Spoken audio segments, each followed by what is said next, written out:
ఇక breaking news చూస్తున్నాం. ప్రజాధనంతో రైతుల కోసం నిర్మించిన రహదారిని అదే ప్రభుత్వ అధికారులు జేసీబీలతో తవ్వేయడం సంచలనంగా మారింది. విశాఖ జిల్లా పద్మనాభం మండలం మధ్య గ్రామంలో జరిగిన ఈ ఘటన రైతుల్లో తీవ్ర ఆగ్రహాన్ని రగిలిస్తోంది.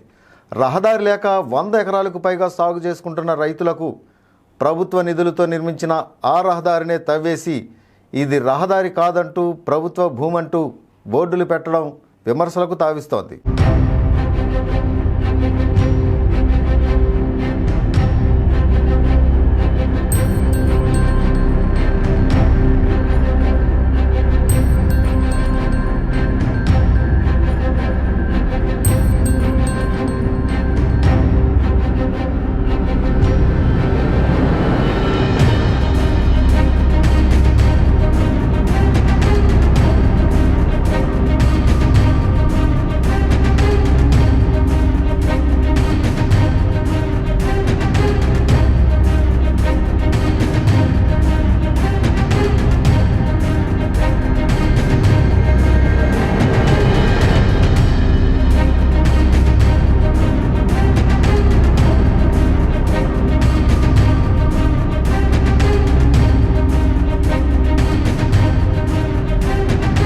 విశాఖ జిల్లా పద్మనాభం మండలం మధ్య గ్రామంలో గడప గడపకు కార్యక్రమంలో ఎమ్మెల్యే నిధుల నుంచి 3 లక్షలతో రైతుల రాకపోకల కోసం నిర్మించిన గ్రావెల్ రోడ్డును స్థానిక రెవెన్యూ అధికారులు జేసీబీతో తవ్వేయడం తీవ్ర వివాదానికి దారితీసింది. రోడ్డును ధ్వంసం చేయడమే కాకుండా ఇది రెవెన్యూ స్థలం, ఈ దారిలో ఎవరు వెళ్లకూడదంటూ హెచ్చరిక బోర్డులు ఏర్పాటు చేయడం రైతుల్లో మరింత ఆందోళన కలిగించింది.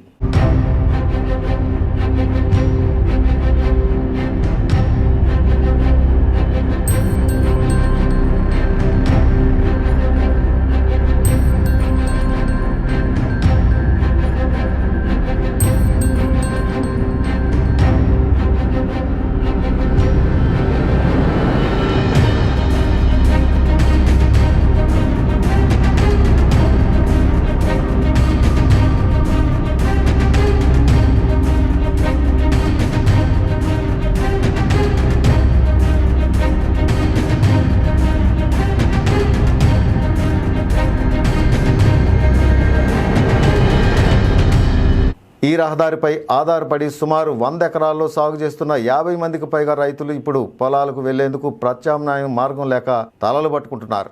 వ్యవసాయ పనులు, ఎరువులు, విత్తనాల రవాణా, పంట కోత, దిగుబడిని తరలించడం అన్నీ కష్టంగా మారాయని రైతులు చెబుతున్నారు. ఇక ఇదే మార్గంలో పదుల సంఖ్యలో ఇటుక బట్టీలున్నాయి.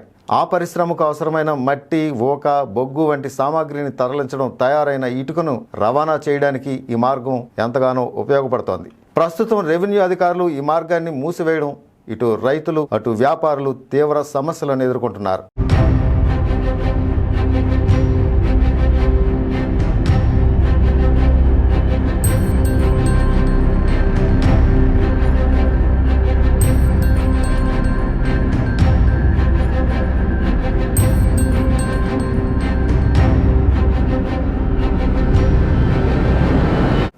రైతుల ప్రశ్న ఒకటే, పొలాలకు వెళ్లే దారులు, జిరాయితీ భూములను ఎవరిస్తారు?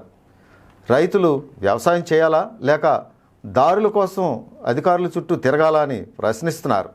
ఇది మనం ఎప్పుడు గవర్నమెంట్ గ్రాంట్ మీరు రోడ్డు వేయించుకున్నాం, అందరికి కావాలని, మళ్ళీ కావాలన్నప్పుడు మళ్ళీ ఆ రోడ్డు ఎలా తవ్వేస్తారు? ఆ రోజు ఎమ్మెల్యే గారు చెప్తే ఎమ్మెల్యే గారు 3 లక్షలను శాంక్షన్ చేసి రోడ్డు వేశారు. తర్వాత ఇప్పుడు మళ్ళీ గవర్నమెంట్ వచ్చిందని చెప్పి తవ్వేస్తా ఉంటే అది కరెక్ట్ కాదు. గవర్నమెంట్ 3 సంవత్సరాల కిందటన 3 లక్షల రూపాయలు ఎట్టి గ్రావెల్ రోడ్ వేశారు. లోపల రైతులు 70 నుంచి 100 ఎకరాల వరకు రైతులు వ్యవసాయం చేయని వాళ్ళు విద్య బయటలకు ఇచ్చుకోండ్రు. దాన్ని రేపు పొద్దున్న గవర్నమెంట్ వేసిన గ్రావెల్ రోడ్ 3 లక్షలు శాంక్షన్ చేసిన లాస్ట్ టైం గవర్నమెంటు, ఇప్పుడు వచ్చిన అదే గవర్నమెంటు ఎలా తీసేసింది? రోడ్డు ఎందుకు తవ్వారు, దేనికి తవ్వారు? ఇప్పుడు రైతులకి గవర్నమెంట్ రూట్లోనే జాగాలో నుంచి వెళ్ళడానికి తప్ప ఎవరి భూమిలోంచి మేము వెళ్తాం చెప్పండి? అది మీరు కొద్దిగా మనసు పెట్టి ఎవడో కంప్లీట్ ఇచ్చాడు, లాడ్ కంప్లీట్ ఇచ్చి ఈడి కంప్లీట్ ఇచ్చాడనేసి మళ్ళీ గవర్నమెంట్ బోర్డులు మీరే పెడతారు. మరి గవర్నమెంట్ బోర్డులు పెట్టేటప్పుడు మీ దారిలో గవర్నమెంట్ అంతా ప్రజలే కదా, మరి ఇంక మీరే వేరేగేటి అని మేము అడుగుతాను. ప్రజాధనంతో నిర్మించిన రహదారిని కూల్చివేసే ముందు ప్రత్యామ్నాయ మార్గం ఎందుకు కల్పించలేదని రైతులు నిలదీస్తున్నారు. సమస్యలను పరిష్కరించాల్సిన అధికారులు సమస్యలనే సృష్టించడం దారుణమని స్థానికులు ఆగ్రహం వ్యక్తం చేస్తున్నారు. ఈ ఘటన వెనుక స్థానిక రాజకీయ కక్షలున్నాయనే ఆరోపణలు కూడా బలంగా వినిపిస్తున్నాయి. రాజకీయ విభేదాల కారణంగా సామాన్య రైతులను ఇబ్బందులకు గురిచేయడం తగదని గ్రామస్తులు అంటున్నారు.